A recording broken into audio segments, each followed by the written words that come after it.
The idea that happiness matters more than wealth. Have you ever wondered what makes a country truly successful?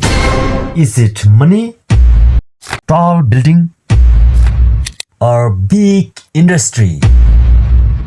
Today I want to talk about powerful idea born in peaceful Himalayan kingdom of Bhutan, an idea called gross national happiness, also known as GNH. While many countries mainly focus on GDP and economic growth, but Bhutan asked a very different question. What is the purpose of development if the people are not happy? What is gross national happiness? Gross national happiness is a development philosophy that measures the happiness of people and well-being of people instead of only focusing on money and economic growth. It believes that true progress is not just only about becoming richer.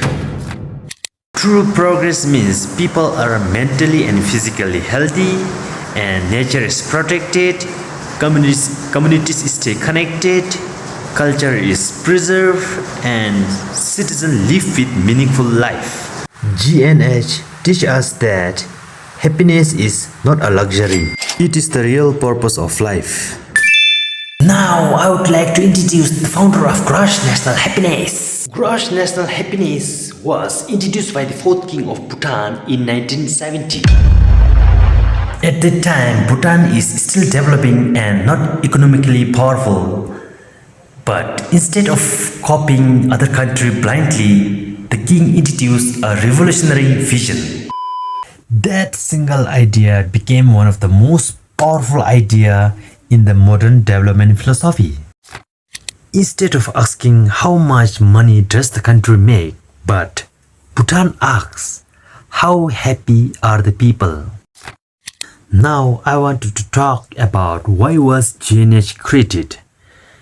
Many countries around the world became economically rich, but people were still stressed, depressed, loneliness, and disconnected from the nature.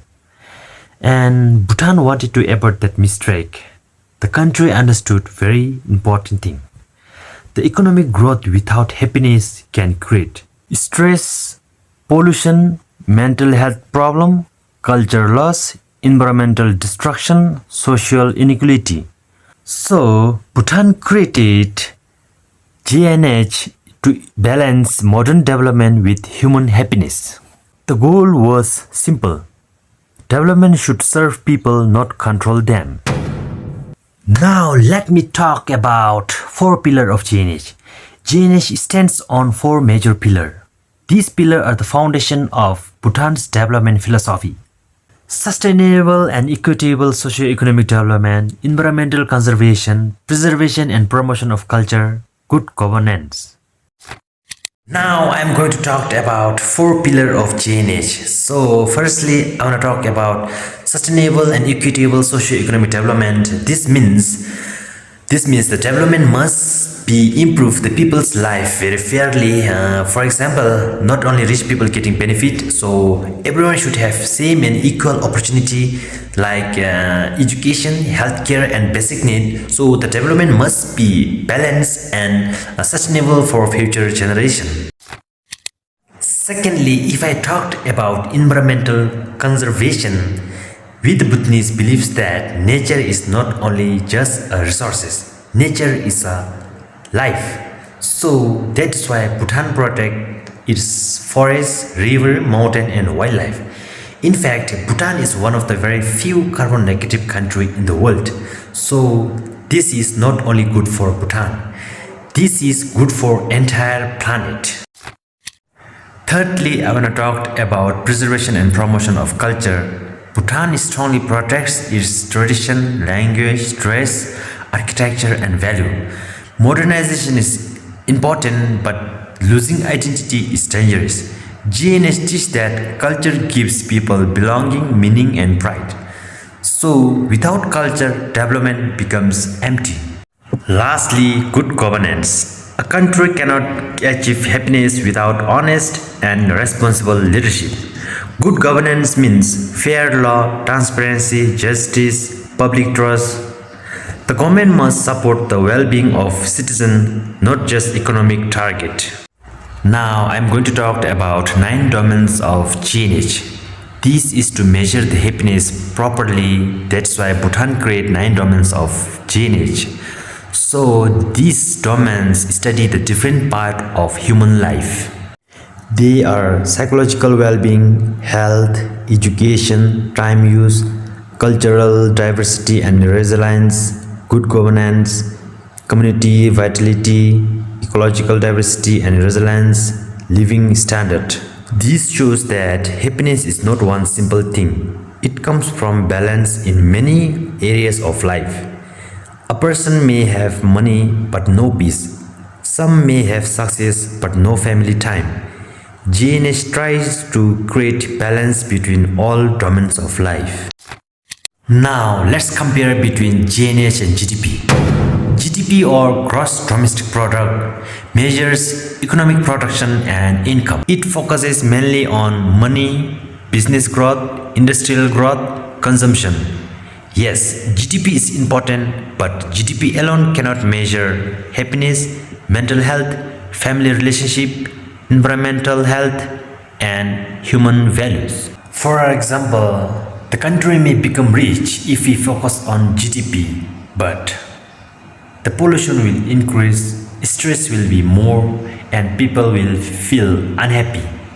Yes, GDP may grow, but society may suffer. So that is where GNH is different. But GNH asks that, are the people emotionally healthy? Do families spend time together? Is nature protected? Are communities strong? Do people feel meaningful and secure? Lastly, I want to say that GNH is more than a policy, it is a philosophy of life. It reminds humanity that real success is not measured by only money, it is measured by the well-being of people and the healthy society. GNH was founded by the 4th King of Bhutan, and GNH has become one of the world's most unique and inspiring development modules. Its 4 pillars and 9 domains guide Bhutan towards the balanced development and environmental protection, culture preservation, and human happiness. And today, as the world is growing stress, climate change, social challenge, therefore, the message of GNH has become more important than ever, because at the end of the day, the true nation wealth is not found in the bank, it is found in the peace, happiness and well-being of its people. So thank you so much for watching my video, supporting my video. Please subscribe. Those who have not subscribed, please subscribe my video, subscribe my channel, comment on my video so that I can know whoever watching and from who all are watching. Thank you so much. See you soon in next video.